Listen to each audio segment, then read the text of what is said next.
నమస్తే అండి. నేను ప్రభు మాట్లాడుతున్నా.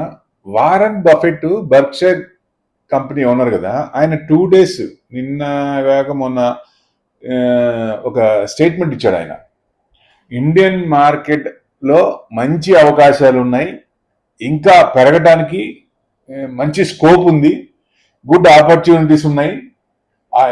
కరెక్ట్ గా ఇప్పుడు చూస్ చేసుకుంటే ఇండియన్ మార్కెట్ చూస్ చేసుకుంటే రిటర్న్స్ ఎక్కువ ఉంటాయి అన్నట్టు వాళ్ళ మీటింగ్ లో ఆయన చెప్పాడు. అంటే లాట్స్ ఆఫ్ ఆపర్చునిటీస్ మిగతా కంట్రీస్ కంటే ఇండియాలో బాగా వస్తాయి, ఇన్వెస్ట్మెంట్ చేస్తే సేఫ్, ఇంట్రెస్ట్ వర్కౌట్ అవుద్ది బాగా అన్నట్టు. Investment best place in the world now is India. ఆయన జపనీస్ మార్కెట్ లో ఇన్వెస్ట్మెంట్ చేసి ఫ్యాసినేటెడ్ అమౌంట్ తీసుకున్నాడు అక్కడి నుంచి, ఫెంటాస్టిక్ అమౌంట్. సో రిటర్న్ ఇప్పుడు జపాన్ మార్కెట్ కూడా ఆల్ టైమ్ హై దాటి, అంటే 40 years హై దాటి మళ్ళీ బాగా పడింది అది కూడా.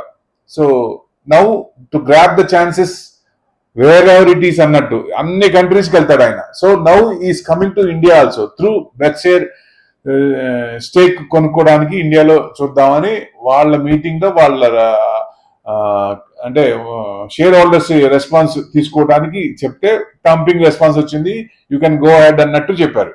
సో ఆయన యాపిల్ దాంట్లో స్టేక్ రెడ్యూస్ చేసుకొని ప్రాఫిట్ బుక్ చేసుకున్నారు. బయటకు వచ్చి ఇప్పుడు అంటే వేరే ఇంకా ఎక్కడికి వెళ్ళాలన్న చూస్తున్న టైంలో ఇది వచ్చింది కాబట్టి ఇట్లా ఇండియాలో చేయొచ్చు అనేది ఇంకా ఆయనకే కాక 10 మందికి కూడా మార్కెట్ కూడా చెప్తారు ఆయన. ఇట్స్ ఎ గుడ్ సైన్, మనకు కూడా మంచి పాజిటివ్ సైన్. సో డెఫినెట్లీ ఎవరైనా సరే ఇప్పుడు ప్రెసెంట్ ఉన్న సినారియోలో యుద్ధం వద్దు అని మోడీ చెప్పారు. ఏ కంట్రీ, ఏ ప్రైమ్ మినిస్టర్ చెప్పారు, ఏ ప్రెసిడెంట్ చెప్పారు? ఎవరు చెప్పలేదు. Only the one person, Modi. యుద్ధమే వద్దు, ఇది యుద్ధం చేసే సమయం కాదు అని చెప్పాడు ఆయన. ఆయన చెప్పినా వినకుండా 2 యుద్ధాలు చూసాం. ఇద్దరు ఇప్పటికీ ఇబ్బంది పడుతూనే ఉన్నారు, నష్టాలు, ప్రజల్ని బాధ పెడుతూనే ఉన్నారు. సో అదే యుద్ధం లేకపోతే వాళ్ళ కంట్రీ బాగుండేది కదా, ఫెంటాస్టిక్, అంటే మంచిగా ప్రజలందరూ మంచిగా బతికేవాళ్ళు.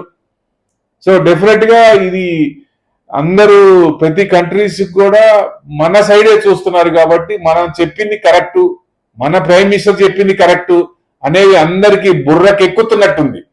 దానివల్లే మనకి మంచిగా మన పాలసీలు కానీ, మన బ్యాంక్ పాలసీ కానీ, ఆర్బీఐ పాలసీ కానీ, సెబీ రూల్స్ కానీ ఫెంటాస్టిక్ ఉన్నాయి. సో డెఫినెట్ గా ఇది అంతకుముందు ఎప్పటి నుంచో ఉంటే ఇండియా ఇంకా ఎలివేట్ అయ్యేది, ఎప్పుడో అయ్యేది. సో లేట్ గా అయినా లేటెస్ట్ గా అన్నట్టు ఇప్పుడు చాలా పాలసీలు తీసుకొచ్చారు, అన్ని క్లయింట్ ఓరియంటెడ్, క్లయింట్ సేఫ్టీ కోసమే. డెఫినెట్ గా ఏ కంపెనీ అయినా ఆల్టర్నేట్ ఇన్వెస్ట్మెంట్ కానీ, మ్యూచువల్ ఫండ్స్ కానీ, పిఎంఎస్ కానీ డబ్బులు తీసుకొని పారిపోయే ఇది లేదు. ఇప్పుడు మనం యాప్ లో చూస్తున్నాం. ఈవెన్ హైదరాబాద్, ఇవాళ పేపర్ లో కూడా చూడండి, హైదరాబాద్ లో ఒక ప్రముఖ బిజినెస్ మ్యాన్ బాగా సంపాదించిన తర్వాత యాప్ లో ఇరుక్కున్నాడు ఆయన. అట్లాంటివి దయచేసి చేయకుండా మనకి నచ్చినవి, ఇప్పుడు మనకు తెలిసినవి, తెలియని లింకు, తెలియని మనిషి టచ్ కూడా చేయొద్దు. అప్పుడు మన డబ్బులు ఎక్కడ పోతాయండి? ఎక్కడికి పోవు. సరైన డిసిషన్ ఇస్తున్నారా లేదా? బ్రోకరేజ్ కోసం ఎక్కడెక్కడో యాప్లు తక్కువ ఇస్తారు, అక్కడికి పరిగెత్తడం, ఇక్కడ పరిగెత్తడం. ఇప్పుడు హెల్త్ కి పరిగెడుతున్నావా? మంచి డాక్టర్ ఉంటే ఎక్కడికన్నా పరిగెడుతున్నావా? ఎడ్యుకేషన్ ఎక్కడైనా పిల్లలకి మంచి కాలేజ్ అంటే పరిగెడుతున్నావా? మరి వెల్త్ కూడా మంచి సర్వీస్ ఇచ్చేవాళ్ళు, మంచి ఇన్ఫర్మేషన్ ఇచ్చేవాళ్ళు కావాలంటే ఎక్కడికైనా వెళ్ళాలి. కంపల్సరీ మన సేఫ్టీ బాగుండాలి, మన క్యాపిటల్ ఇన్వెస్ట్మెంట్ సేఫ్టీ ఉండాలంటే డెఫినెట్ గా మంచి వాళ్ళని చూస్ చేసుకుంటే హ్యాపీగా ఉంటాం. చూసాం కదా కార్య పరిస్థితి ఏంటో, ఎంతమంది అన్యాయం అయిపోయారు. చెప్పినా వినకుండా ఎంత చెప్పాం. వాళ్ళు ఇండైరెక్ట్ గా మనల్ని మన మీద ప్రెస్ చేసి మనం ఏదో చేస్తున్నాం అని చెప్పినా అర్థమయ్యే టైం అర్థం అవుతుంది ప్రతి ఒక్కరికి అనుకున్నప్పుడు ఇప్పుడు చాలా మంది చెప్తున్నారు మీరు చెప్పిన మాట వినలేదు, చాలా ఇబ్బంది పడుతున్నాం అని. సో డెఫినెట్ గా మంచి నలుగురికి పోద్ది, చెడు తొందరగా వెళ్తుంది, అందరికి మంచి స్లోగా వెళ్తుంది. కానీ success will always will be there. Correct పాత్ర వెళ్తే everyone will be happy. So late అయినా లేటెస్ట్ గా ఉంటుంది. డెఫినెట్ గా ఇన్వెస్ట్మెంట్ యాంగిల్లో రండి, మంచి మంచి ప్రాఫిట్స్ వస్తాయి. సో ట్రేడింగ్ ఆపేసి సెబీఏ చెప్తుంది ట్రేడింగ్ వద్దని, కానీ మళ్ళీ ఇండ్యూస్ చేస్తుంది, మళ్ళీ కొత్త ఆప్షన్స్ అన్ని మళ్ళీ పెడుతుంది. వద్దంటే మళ్ళీ చేస్తారు. వాళ్ళు సెబీ ఇప్పుడు ఎక్స్చేంజ్ కూడా ఒక కంపెనీ కదా, మామూలు కంపెనీ లాగా ఎక్స్చేంజ్ కూడా ఒక కంపెనీ, అది కూడా మరి గ్రోత్ రావాలంటే దాంట్లో కూడా మంచి మంచి చేస్తారు, తప్పులేదు. కానీ మన సేఫ్టీ, మన క్యాపిటల్ బాగుండాలంటే investment is the best always. Definite గా ఇప్పుడున్న గవర్నమెంట్ మళ్ళీ వస్తుందని మార్కెట్ తీసుకుంది, జనం కూడా నమ్మారు.